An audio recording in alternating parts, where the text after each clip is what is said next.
নমস্কার, welcome back to my channel Parna lifestyle. Parna লাইফস্টাইলের নতুন একটি ব্লগে আপনাদের সবাইকে স্বাগত জানাই।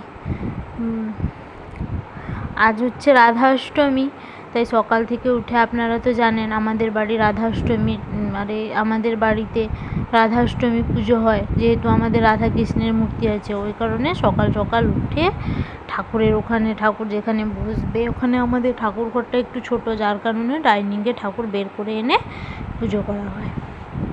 ওখানে ঘর দোর মোছামুছি করে ঠাকুরের সিংহাসন বসিয়ে তারপরে চলে এসেছি গ্যাস ট্যাসগুলো একটু মুছে পরিষ্কার করে নিতে, যেহেতু ঠাকুরের ভোগ রান্না হবে সেই কারণে। তারপরে এই যে দেখুন, আমি এখানে স্নান টান করে ঠাকুরের ভোগ রান্না করা শুরু করে দিয়েছি।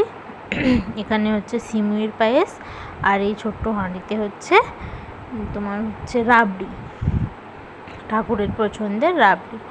তারপরে দেখুন এই যে হচ্ছে, তারপরে একটু সুজি করছি। বিশেষ তেমন কিছু করিনি, ওই কয়েক রকমের 2 রকমের পিঠে, সুজি, সিমুইর পায়েস, ওই সবই আর কি, রাবড়ি, মিষ্টি, নারকেল সন্দেশ, ওই সবই থাকবে। তারপর এখানে এই যে সুজি করছি, আর মাঝে মাঝে রাবড়িটা একবার দেখে নিচ্ছি। দুধ জাল করেই আপনারা তো জানেন রাবড়ি তৈরি করতে হয়। রাবড়ি ওই এক প্রকার ক্ষীরের মতোই। তারপরে এদিকে সুজিটা হচ্ছে, তারপর সুজি হয়ে গিয়ে কড়াই টড়াই পরিষ্কার করে এই যে দেখুন, এবারে ছোট ছোট এইগুলোকে কি পিঠে বলে, ওই পিঠে ভাজা করছি, ওই পিঠে করছি।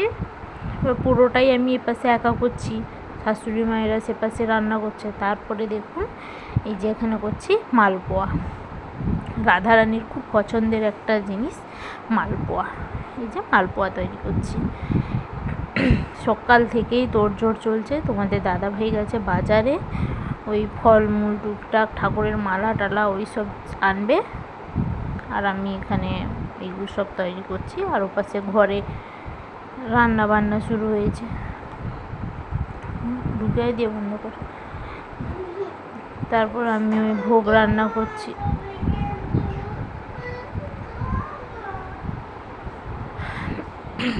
অলমোস্ট আমার ভোগ রান্না করা প্রায় শেষই হয়ে এসছে, আর কয়েকটা মালপোয়া তৈরি করে নিলে শেষ হয়ে যাবে।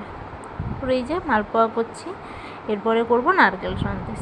এই যে নারকেল সন্দেশ করছি।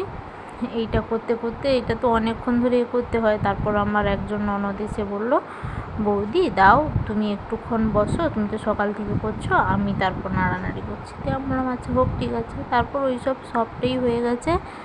মাঝখানে আবার ঠাকুরমশাই এসে ঘুরেও চলে গেছেন, বললো তোমরা সব গুছিয়ে রাখো, তারপর আমি সব ঠিক করবো। ওই কারণে আমি ফল টল কেটে সবটাই করে ফেলেছিলাম, ভোগ টোগ সাজিয়ে দিয়েছি। এবার ঠাকুরমশাই আসতে যেহেতু দেরি, ওই কারণে খবরের কাগজ দিয়ে সব ঢাকা দিয়ে দিয়েছি। এবার আমি নারকেলটা তুলতে পারিনি, ওই জন্য তোমাদের দাদাভাইকে বললাম তুমি নারকেলটা তুলে দাও, যেন ও নারকেলটা তুলে দিচ্ছে।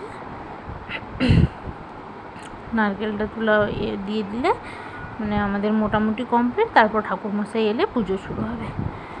এবার বন্ধুরা, আমার ভিডিও আপনাদের কেমন লাগে অবশ্যই জানাবেন, আর আমার চ্যানেলটিকে প্লিজ একটা লাইক করবেন, শেয়ার করবেন, আর সাবস্ক্রাইব করে আমার পাশে থাকবেন। নমস্কার, আজকের মতো নমস্কার, দেখা হচ্ছে পরের ব্লগে।